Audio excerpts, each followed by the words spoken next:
Nostalgia. Nostalgia, a sentimental longing or wistful affection for the past, typically for a period or place with happy personal associations. Well, that means I'm nostalgic all the goddamn time.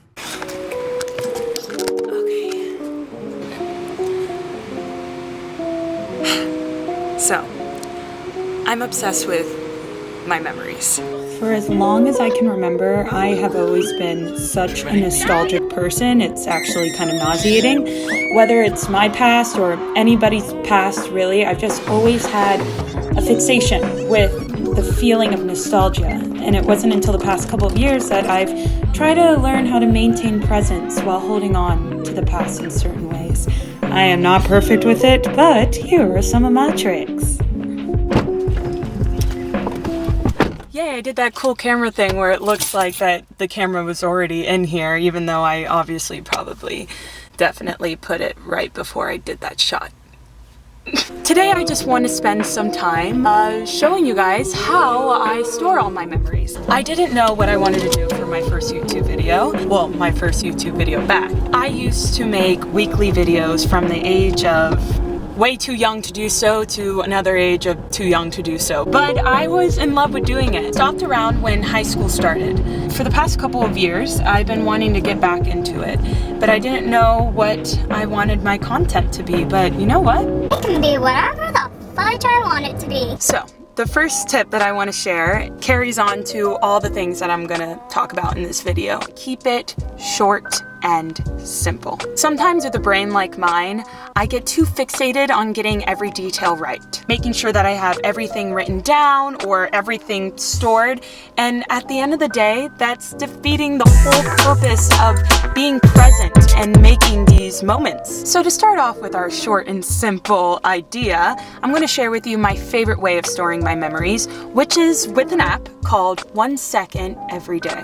When I started this app around almost 3 years ago, I was really afraid that I was just going to be forgetful, but I told myself that this was going to be a thing that I will commit to every day.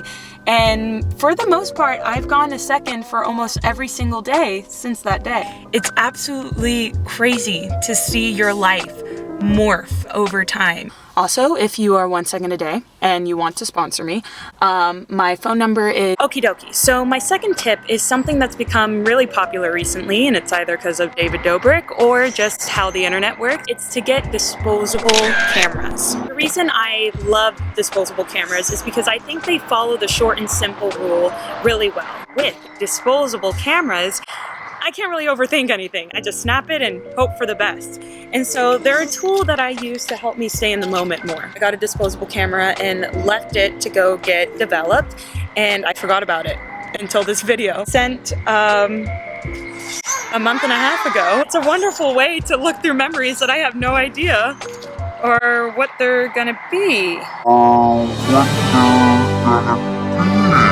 I love having these physical copies of these moments because most of the time they're just such raw and special photos that without a disposable camera I probably wouldn't have captured the moment as well. Aww. The one thing about disposable cameras is they can get a little bit pricey. So another tip and trick is to download a disposable camera app. I think disposable camera apps are also wonderful because most of them don't let you see the photo till the day after. So if you're in a moment where you're just wanting to capture the essence of everything that's going on, you just whip out your disposable camera app. So I'm going to leave some disposable camera apps down below that I recommend. My favorite one is David Dobrik's, but there's quite a few really good ones out there. So I usually get my photos developed at places like Walgreens or CVS, but if you do your research, there's most of the time locally owned photography businesses that develop photos. Usually those places are cheaper and way faster than Walgreens and CVS, and who doesn't love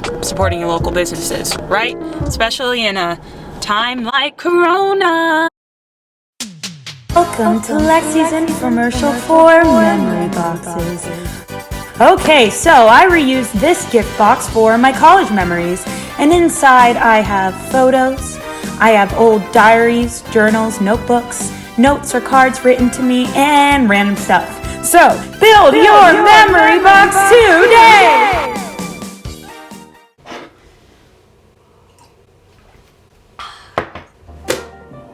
My next tip and trick is something that's pretty basic and that a lot of people do, but is to keep a journal. At the beginning of 2020, I told myself, beginning December 31st, I think, that I will write in my journal every single day.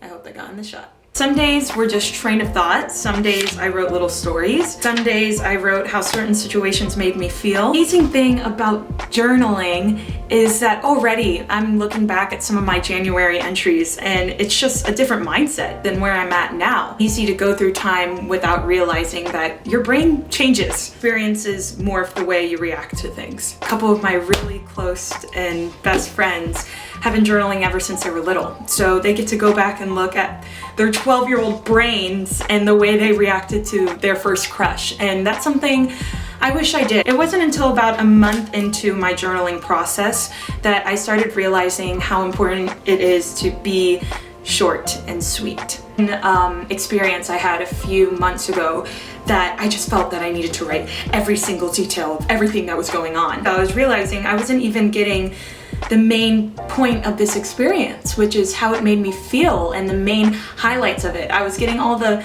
minute details that didn't really need to be there. Then I started incorporating poetry into my journal. But basically I've just been writing every day since that time. And there's days I go without it, and there's days I write 2 sentences, and there's days where I write 5 pages. And to add on to my journaling journey trick, I hate myself. I want to bring up this little special guy. This is called a sprocket. Sprocket? Sprocket? Sprocket. It's called a sprocket.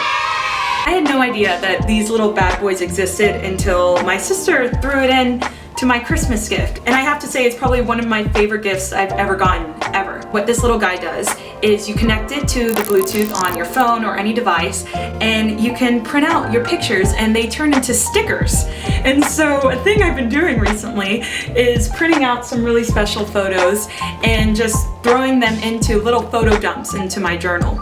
Sometimes I will print out little stickers and throw them into birthday cards or thank you cards to people, because it's also nice for those people to have little photographs of memories as well with you. Alrighty, thank you guys so much for watching. The main thing that I want to leave this video off with today, just to be present. It's way easier said than done, but at the end of the day, these memories are going to be what they are based off how you are in the moment. So remember to keep things short and sweet, and I'll see you guys in the next video, whatever that will be. Bye!